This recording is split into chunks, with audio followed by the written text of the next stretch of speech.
Welcome to S4 media. బల్గేరియాకు చెందిన బాబా వెంగా 12 ఏళ్ల వయసులో కంటి చూపు కోల్పోయారు. ఆ తర్వాత తన జ్ఞాన దృష్టితో భవిష్యత్తును చూసే శక్తిని పొందారని తెలుస్తుంది. ఆ విధంగా భవిష్యత్తులో జరగబోయే కొన్ని విషయాలు ముందుగా చెప్పడం జరిగింది. ఇక వచ్చే ఏడాది ఏం జరుగుతుందో ఇప్పుడే చెప్పడంతో జనంలో కొత్త ఆందోళన మొదలైంది. ప్రతి ఒక్కరూ భవిష్యత్ గురించి తెలుసుకోవాలని కోరుకుంటారు. కానీ తర్వాత ఏం జరుగుతుంది ఎవరు ఖచ్చితంగా చెప్పలేరు. ఏదేమైనా ప్రపంచంలో చాలామంది అదృష్టాన్ని చెప్పేవారున్నారు.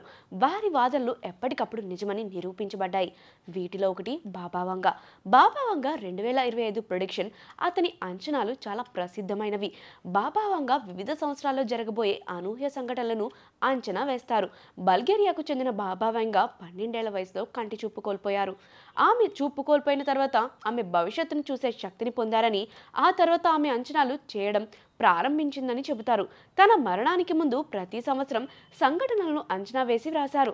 ఈ వ్యక్తి భవిష్యత్తును అంచనా వేస్తే చాలా వరకు నిజమయ్యాయి కూడా అని ప్రపంచంలో చాలా మంది నమ్ముతారు.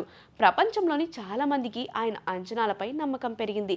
2025 సంవత్సరానికి బాబా వంగా ఇచ్చిన అంచనాలు ఏవీ శ్రేయస్కరం కాదు.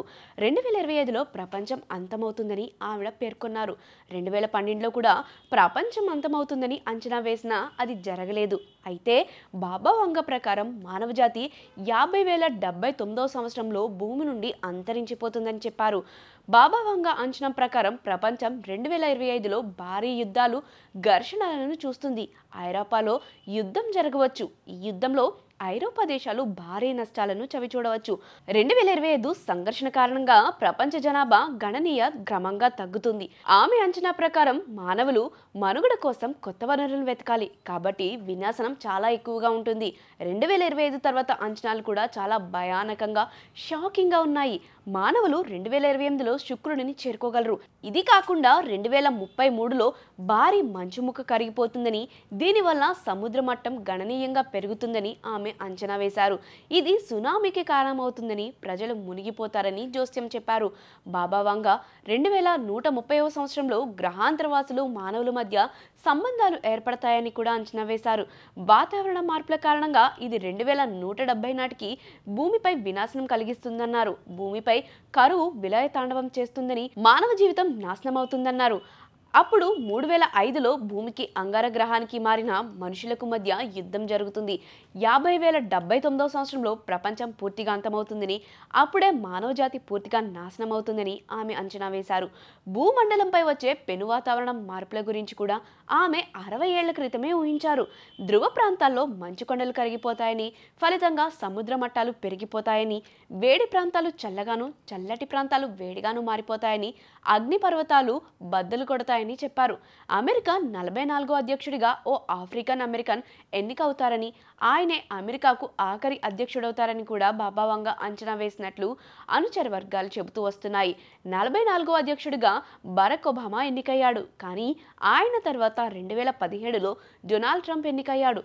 2130 నాటికల్లా భూభాగంపై ఒక్క జీవి కూడా మిగలకుండా నశించిపోతుందని, అంతరిక్ష వాహుల సహకారంతో సముద్ర గర్భంలో మానవులు జీవిస్తారని వంగా అంచనా వేసింది.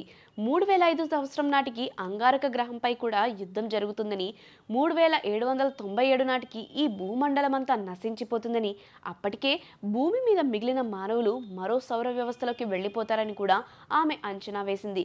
గతంలో రియా టాట్సుకి వేసిన కొన్ని అంచనాలు నిజమయ్యాయి. వీటిలో 2011లో తోహాకు భూకంపం, ప్రిన్సెస్ డయానా, ఫ్రెడ్డీ మెర్క్యూరీ మరణాలు, కోవిడ్-19 మహమ్మారి ఉన్నాయి. 2030లో మరింత తీవ్రమైన వైరస్ వస్తుందని కూడా ఆమె హెచ్చరించారు. ఈ నేపథ్యమే ప్రస్తుత అంచనాలకు బలం చేకూర్చుతుంది.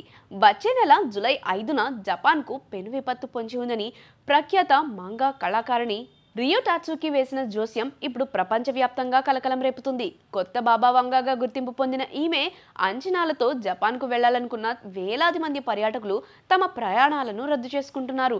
ఒకవైపు పర్యాటకులు భయంతో వణికిపోతుంటే, మరోవైపు జపాన్ పర్యాటక రంగంలో భారీ నష్టాలను చవిచూస్తుంది. అసలు టాట్సుకి చేసిన ఆ భయానక అంచనా ఏంటి? పర్యాటకులు ఎందుకు ప్రయాణాలు రద్దు చేసుకుంటున్నారో ఒకసారి చూద్దాం. రియో టాట్సుకి తన పుస్తకం ది ఫ్యూచర్ ఐసాలో జూలై 5, 2005న జపాన్ నగరాలు సముద్రంలో మునిగిపోతాయని పేర్కొన్నారు. నీటి అడుగున సంభవించే పేలుడు, అగ్నిపర్వత విస్ఫోటనం దీనికి కారణం కావచ్చు. సముద్రం మరుగుతున్నట్లు, భారీ బుడగలు వస్తున్నట్లు ఆమె చూశారు. ఇది 2011తో హోకో భూకంపం సృష్టించిన సునామీ కన్నా భారీగా ఉంటుందని, జపాన్ దక్షిణ తీరం పరిసర ప్రాంతాలపై ప్రభావం చూపుతుందని హెచ్చరించారు. జపాన్, ఫిలిప్పీన్స్ మధ్య లోతైన సముద్ర పగులు పెను సునామీకి దారితీస్తుందని ఆమె స్పష్టం చేశారు. ఈ అంచనాలతో ప్రజలు తీవ్ర భయాందోళన చెందుతున్నారు. టాట్సుకి అంచనాలతో జపాన్కు వచ్చే విమాన బుకింగ్లు భారీగా రద్దయ్యాయి. జూన్ చివరి, జూలై తొలి వారాల్లో హాంకాంగ్ నుంచి జపాన్కు వెళ్లాల్సిన విమాన రిజర్వేషన్లు 83% పడిపోయాయి. పర్యాటకులు తమ జపాన్ పర్యటనలను రద్దు చేసుకుంటున్నారు. ఈ విపత్తు సంభవించకపోయినా పర్యాటక రంగంపై తీవ్ర ప్రభావం ఇప్పటికే స్పష్టమైంది. జూలై నెల కోసం ఆశగా ఎదురుచూస్తున్న జపాన్ పర్యాటక పరిశ్రమ పరిస్థితి ఊహించినంత దారుణంగా ఉండరాదని కోరుతోంది.